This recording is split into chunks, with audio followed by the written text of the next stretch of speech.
अस्सलाम वालेकुम students, my name is Madiha. इस वीडियो के अंदर हम सेंटेंस का टॉपिक अच्छे से क्लियर करेंगे। सबसे पहले इसकी डेफिनेशन एग्जांपल देखेंगे और इसके बाद इसकी टाइप्स को डिटेल के साथ डिस्कस करेंगे एग्जांपल्स के साथ, ताकि आपको ये टॉपिक अच्छे से क्लियर हो जाए। फर्स्ट ऑफ ऑल इसकी डेफिनेशन देखते हैं। Sentence is a group of words arranged in a specific order that makes complete sense. यानी कि सेंटेंस अल्फाज का ऐसा मजमुआ होता है, is a group of words जो कि अरेंज होता है और उससे हमें बात की पूरी समझ आ जाती है। It makes a complete sense, तो उसको हम कहते हैं कि ये सेंटेंस है। और सेंटेंस जो है ये हमेशा इन चीज़ों के ऊपर एंड होता है, या फिर इसके लास्ट पे फुल स्टॉप लगा होता है, या फिर क्वेश्चन मार्क लगा होता है, या फिर इंटरजेक्शन मार्क लगा होता है, यानी कि एक्सक्लेमेटरी मार्क लगा होता है। इन तीनों में से कोई एक पंक्चुएशन लगी होती है और सेंटेंस के आखिर पे तो सेंटेंस कंप्लीट हो जाता है। For example, the birds are flying in the blue sky. यहाँ पे लास्ट पे फुल स्टॉप लगा है और ये हमारे पास सेंटेंस है। इसी तरह have you completed your English homework, इसके लास्ट पे ये चूँकि ये हमने क्वेश्चन पूछा है तो इसके लास्ट पे क्वेश्चन मार्क लगाया है, तो ये सेंटेंस हमारा कंप्लीट हो गया है। यानी कि इन सेंटेंसेस के अंदर, यानी कि जो एग्जांपल्स लिखी हुई हैं इनके अंदर हमें बात की कंप्लीट सेंस मिल रही है, पूरी की पूरी समझ आ रही है, इसलिए ये हमारे पास सेंटेंसेस हैं। अब हम देखते हैं कि सेंटेंस के अंदर जो सब्जेक्ट होता है और प्रेडिकेट होता है इसका क्या मतलब है। First of all, subject sentence का वो वाला हिस्सा होता है जिसके अंदर पर्सन का, प्लेस का, चीज़ का नाम लिखा होता है। यानी कि सेंटेंस जिसके बारे में बात कर रहा है, जिसके बारे में सेंटेंस के अंदर बात हो रही है, वो जगह है, वो चीज़ है या कोई शख्स है, तो उसको हम सब्जेक्ट बोलते हैं। जो सब्जेक्ट है ये आंसर करता है हु और व्हाट का। यानी कि जो सेंटेंस है उसके अंदर अगर हम हु और व्हाट का क्वेश्चन बनाएं तो उसका आंसर करने वाला जो वर्ड है वो हमारे पास सब्जेक्ट होता है। For example, the old tree lost all it's leaves. यहाँ पे किसके बारे में बात हो रही है? ओल्ड ट्री के बारे में, तो इसलिए द ओल्ड ट्री हमारे पास सब्जेक्ट है।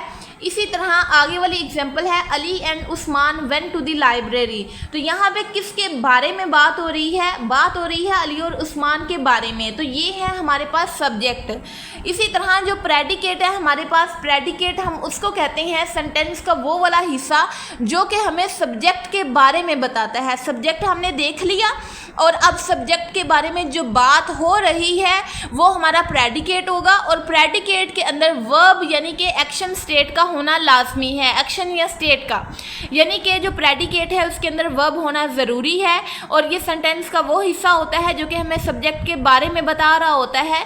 फॉर एग्जाम्पल, सेम एग्जाम्पल यहाँ पे है old tree lost all it's leave. यहाँ पे जो ओल्ड ट्री है ये सब्जेक्ट है, लेकिन ओल्ड ट्री को क्या हुआ है, ओल्ड ट्री के बारे में क्या बात है, लॉस्ट ऑल इट्स लीव्स, ये इसके बारे में बात हो रही है, तो ये हमारा प्रेडिकेट है। इसी तरह सेकंड एग्जांपल है Ali and Usman went to the library. यहाँ पे अली और उस्मान ये सब्जेक्ट हैं, लेकिन इनके बारे में बात क्या हुई है, ये वेंट टू द लाइब्रेरी, यानी वो लाइब्रेरी की तरफ गए हैं, तो इसलिए वेंट टू द लाइब्रेरी ये हमारा है प्रेडिकेट। और इसके अंदर दोनों के अंदर आप देख सकते हैं लॉस्ट और वेंट, ये दोनों वर्ब हैं और जो प्रेडिकेट है उसके अंदर वर्ब का होना ज़रूरी है। आई होप सो कि आपको सब्जेक्ट और प्रेडिकेट के कॉन्सेप्ट की समझ आई होगी। कोई भी चीज़ समझ नहीं आई तो आप उसको कमेंट कर दें, जैसे ही मैं कमेंट देखूँगी तो आपको रिस्पॉन्स करने की पूरी कोशिश करूँगी। इसके बाद ये है सेंटेंस की कुछ टाइप्स। पीछे हमने देखा कि सेंटेंस के जो हिस्से हैं यानी उसके अंदर एक सब्जेक्ट होता है, एक प्रेडिकेट होता है, और अब आगे हमने देखना है कि सेंटेंस की टाइप्स कौन कौन सी हैं। First of all, declarative sentence, ये ऐसा सेंटेंस होता है जिसका दूसरा नाम असर्टिव सेंटेंस है, जिसके अंदर जनरल फैक्ट बताए गए होते हैं, कोई ना कोई स्टेटमेंट लिखी होती है, या फिर असर्शन यानी कि सिंपल सादा सा जुमला होता है और इसके लास्ट पे पीरियड यानी कि जिसका दूसरा नाम फुल स्टॉप है वो लगा होता है। अब इसका कॉमन इस्तेमाल क्या है कि इसके अंदर सिंपल सी बात लिखी होती है, सिंपल सी बात होती है, या फिर जनरल कोई फैक्ट बयान होता है, या फिर हमने कोई नैरेटिव बयान किया होता है। For example, the earth revolves around the sun, जो ज़मीन है वो सूरज के गिर्द घूमती है, ये एक फैक्ट है, जनरल फैक्ट है, तो ये डिक्लेरेटिव सेंटेंस है। इसी तरह आप सिंपल सी कोई बात लिखते हैं, I intend to become a doctor in the future, यानी कि फ्यूचर में मेरा प्लान है कि मैं डॉक्टर बनूँ, तो ये एक सिंपल सी स्टेटमेंट है। एसर्टिव सेंटेंस है, यानी कि डिक्लेरेटिव सेंटेंस है। आपने ये नाम याद रखना है कि डिक्लेरेटिव सेंटेंस को हम एसर्टिव सेंटेंस भी कहते हैं। इसके बाद सेंटेंस की दूसरी टाइप है इंटेरोगेटिव सेंटेंस। ये एक ऐसा सेंटेंस है जो कि क्वेश्चन पूछने के लिए इस्तेमाल होता है और इसके लास्ट पे क्वेश्चन मार्क लगाया होता है। और इसकी कॉमन टाइप ये है कि जो डब्ल्यू फैमिली से होने वाले स्टार्ट होने वाले वर्ड हैं, व्हाट है, वाई है, वेयर है, और ये जो डब्ल्यू फैमिली वाले वर्ड्स हैं इनसे इंटेरोगेटिव सेंटेंस स्टार्ट होता है। और ये वाले वर्ड्स यानी जिसके अंदर यस या नो का हमने क्वेश्चन पूछा होता है, यानी आपने ये किया या नहीं किया, are you there, are you here, yes और नो वाले जो क्वेश्चंस होते हैं उनको भी हम इंटेरोगेटिव सेंटेंस कहते हैं। और ये इज़, एम, आर, डू इस तरह के हेल्पिंग वर्ब से स्टार्ट होते हैं। ये इसकी एग्जांपल है, where did you find this ancient coin, ये आपने कहाँ से पुराना कॉइन ढूंढा है। तो वेयर से इस शुरू हो रहा है, यानी डब्ल्यू फैमिली के वर्ड से इस शुरू हो रहा है ये सेंटेंस, तो ये इंटेरोगेटिव है। इसी तरह ये वाला दूसरे वाला हेल्पिंग वर्ब से स्टार्ट हो रहा है, तो ये भी आपके पास इंटेरोगेटिव सेंटेंस है। Are you attending the school assembly tomorrow, ये भी आपके पास इंटेरोगेटिव सेंटेंस है। ये क्वेश्चन पूछने के लिए इस्तेमाल हो रहा है, यस और नो का आंसर मांग रहा है। आई होप सो कि आपको डिक्लेरेटिव और इंटेरोगेटिव की समझ आ गई होगी। आप इसका स्क्रीनशॉट ले लें ताकि आप बाद में इसको लिख सकें अपने कॉपी पे। इसके बाद हम अगली टाइप देख लेते हैं जो कि बहुत ही ज़्यादा इम्पोर्टेंट है, इम्पेरेटिव और एक्सक्लेमेटरी। यानी कि इम्पेरेटिव सेंटेंस कौन से होते हैं और एक्सक्लेमेटरी कौन से होते हैं। इम्पेरेटिव सेंटेंसेस वो होते हैं जिनके अंदर हम किसी को कमांड देते हैं, यानी कि हुक्म देते हैं, या रिक्वेस्ट करते हैं, या फिर इनविटेशन देते हैं, या फिर किसी को वार्निंग देते हैं, या एडवाइस करते हैं।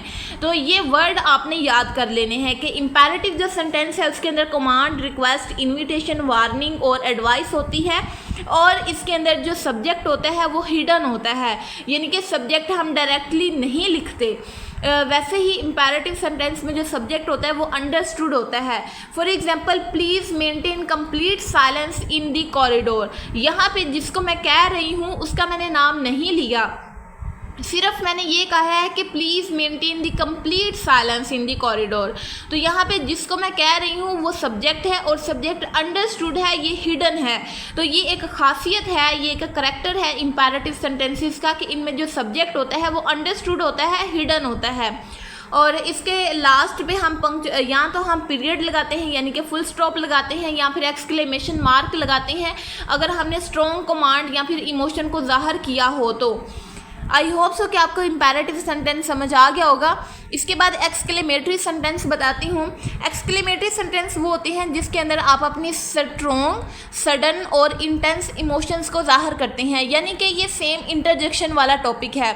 इंटरजेक्शन वाले टॉपिक के अंदर भी हम यही अपने स्ट्रॉन्ग इमोशंस को ज़ाहिर करते हैं, और इंटरजेक्शन वाले जो सेंटेंसेस होते हैं उनको हम एक्सक्लेमेटरी सेंटेंस बोलते हैं।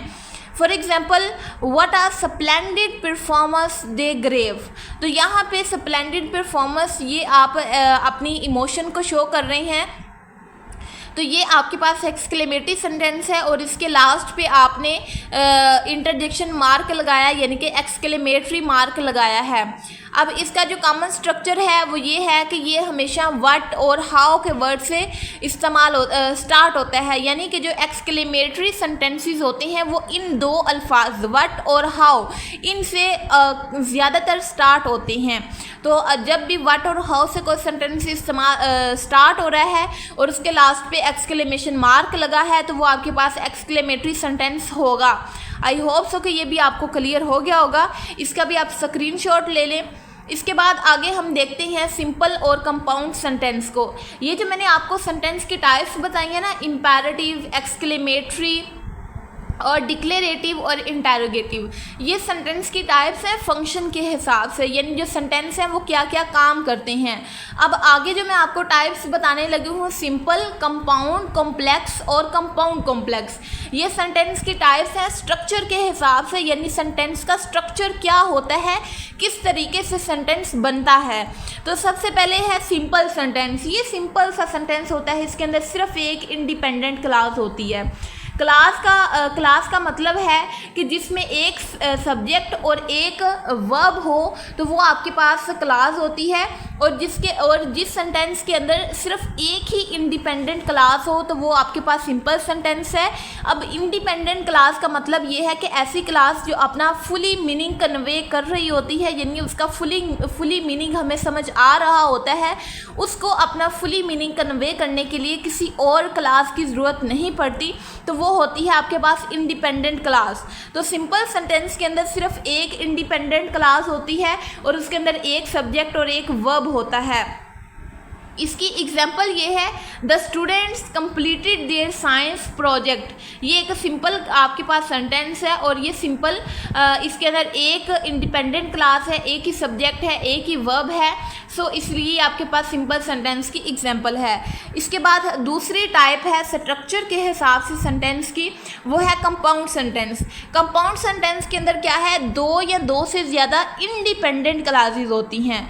सिंपल सेंटेंस में सिर्फ एक इंडिपेंडेंट क्लास होती है और कंपाउंड सेंटेंस में होती तो सारी इंडिपेंडेंट क्लासेस है, लेकिन दो या फिर इससे ज़्यादा क्लासेस आपस में मिलके कंपाउंड सेंटेंस बनाती हैं। और जो कंपाउंड सेंटेंस है और इसके अंदर जो दोनों क्लासेस हैं ये अलग-अलग भी अपना मीनिंग कन्वे कर रही होती हैं, लेकिन ये किसी ना किसी इंटरजेक्शन के ज़रिए आपस में जुड़ी होती हैं, कोऑर्डिनेटिंग कंजंक्शन के ज़रिए, किसी न किसी कंजंक्शन के ज़रिए आपस में जुड़ी होती हैं, इंटरजेक्शन से नहीं। तो कोऑर्डिनेटिंग कंजंक्शन के अंदर मैंने आपको फैन बॉयज़ की ट्रिक बताई थी। एफ से एक इंटरजेक्शन है, ए से और है, एन से है, एफ बी से है, ओ से है, वाई से है, एस से है। इससे जो इंटरजेक्शन कंजंक्शन स्टार्ट हो रही हैं उनके आपने नाम याद करने होते हैं।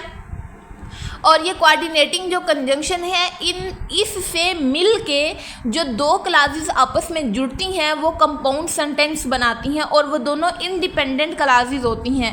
For example, the wind blew hard but the old man tent stayed upright. यहाँ पे द विंड बिलो हार्ड ये एक अलहदा इंडिपेंडेंट क्लास है कि यानी जो हवा है वो बहुत तेज़ चली। फिर अगला क्लास इंडिपेंडेंट वाला है, the old tent stayed upright, यानी जो ओल्ड बूढ़ा आदमी है उसका जो टेंट लगा हुआ है वो खड़ा ही रहा। तो यहाँ पे ये दोनों इंडिपेंडेंट क्लासेस हैं, लेकिन जो बट कोऑर्डिनेटिंग कंजंक्शन यहाँ पे इस्तेमाल हुआ है इसने इन दोनों को आपस में जोड़ दिया, तो ये आपके पास कंपाउंड सेंटेंस बन गया। आई होप सो कि आपको सिंपल और कंपाउंड सेंटेंस की समझ आ गई होगी। इसके बाद इसकी दो और टाइप्स हैं स्ट्रक्चर के हिसाब से, वो है कॉम्प्लेक्स सेंटेंस और compound complex sentence. Complex sentence में एक आपके पास एटलीस्ट एक डिपेंडेंट क्लास होनी चाहिए और जो कंपाउंड कॉम्प्लेक्स है इसमें कम से कम दो इंडिपेंडेंट और कम से कम दो एक या एक से ज़्यादा डिपेंडेंट क्लासेस होनी चाहिए। ये आप चारों के चारों जो सेंटेंस की स्ट्रक्चर के हिसाब से टाइप्स है इनको लिख लें और इसको एक दफ़ा खुद से पढ़ें तो आपको ये कभी भी नहीं भूलेंगी। कॉम्प्लेक्स सेंटेंस में क्या होता है कि कम से कम एक डिपेंडेंट क्लास होती है और कंपाउंड कॉम्प्लेक्स में क्या होता है एक या एक से ज़्यादा भी डिपेंडेंट क्लासेस हो सकती हैं। इन दोनों में डिपेंडेंट क्लासेस आती हैं, लेकिन जो पीछे हमने पढ़ा है सिंपल और कंपाउंड, इनमें तो डिपेंडेंट आती ही नहीं है, दोनों में इंडिपेंडेंट क्लासेस इस्तेमाल होती हैं। ये कॉम्प्लेक्स सेंटेंस में ये आपने पहले इसकी डेफिनेशन पढ़नी है और ये जुड़ती हैं आपस में सब ऑर्डिनेटिंग कंजंक्शन के ज़रिए और ये सब ऑर्डिनेटिंग कंजंक्शन है because Aldous if when since. और जो कंपाउंड कॉम्प्लेक्स सेंटेंस होता है उसमें दो इंडिपेंडेंट क्लासेस और कम से कम एक या एक से ज़्यादा डिपेंडेंट क्लास भी होती है, तो ये एडवांस स्ट्रक्चर शो करती हैं सेंटेंस का। तो ये होता है आपके पास कंपाउंड कॉम्प्लेक्स सेंटेंस। इसके एग्जाम्पल देखें, we stayed indoors because it was raining heavily. यहाँ पे वी स्टेड इंडोर ये एक इंडिपेंडेंट क्लास है, बिकॉज इट वॉज रेनिंग ये आपके पास डिपेंडेंट क्लास है। इन दोनों ने मिलके एक कॉम्प्लेक्स सेंटेंस बना दिया। इसी तरह जो कंपाउंड कॉम्प्लेक्स सेंटेंस है ये इसके एग्जाम्पल है, when the bell ring the children packed their bags and the teacher left the classroom. When the bell ring ये आपके पास है इंडिपेंडेंट क्लास, लेकिन जो आगे वाली दो हैं ये डिपेंडेंट क्लासेस हैं, the children packed their bags and the teacher left the room. ये दोनों हैं आपके पास इंडिपेंडेंट क्लासेस और व्हेन द बॉल रिंग ये आपके पास है डिपेंडेंट क्लास। तो एक डिपेंडेंट क्लास जो कि येलो कलर में है और बाकी जो दो वाइट कलर में है ये हैं इंडिपेंडेंट क्लासेस। इन दोनों ने मिल के कंपाउंड कॉम्प्लेक्स सेंटेंस बना दिया है। आई होप सो कि आपको इसकी समझ आ गई होगी। अब इसके बाद आगे हम देख लेते हैं कि ये लास्ट वाली स्लाइड है कि हमने जो सेंटेंस लिखते हैं उसको पंक्चुएट कैसे करना होता है, यानी कि उसके लास्ट पे हमने क्या क्या पंक्चुएशन मार्क लगाने होते हैं। तो हम फुल स्टॉप भी लगा सकते हैं, क्वेश्चन मार्क भी लगा सकते हैं, एक्सक्लेमेशन मार्क भी लगा सकते हैं। और ये जो फुल स्टॉप है जिसका दूसरा नाम पीरियड है, ये यहाँ पे इस्तेमाल होता है, इसका यूज़ आपने ये खुद पढ़ना है। और ये जो क्वेश्चन मार्क है ये सवाल पूछने के लिए इस्तेमाल होता है, ये तो सबको ही पता होगा। और एक्सक्लेमेशन मार्क इसका इस्तेमाल ये है, या आप इसकी एग्जांपल्स भी पढ़ लीजिएगा ताकि आपको समझने में आसानी हो। तो ये सेंटेंस का टॉपिक हमारा यहाँ पे एंड होता है। आई होप सो कि आपको समझ आई होगी। मिलते हैं नेक्स्ट वाले टॉपिक की वीडियो में, तब तक के लिए अपना ख्याल रखिएगा। अल्लाह हाफिज़।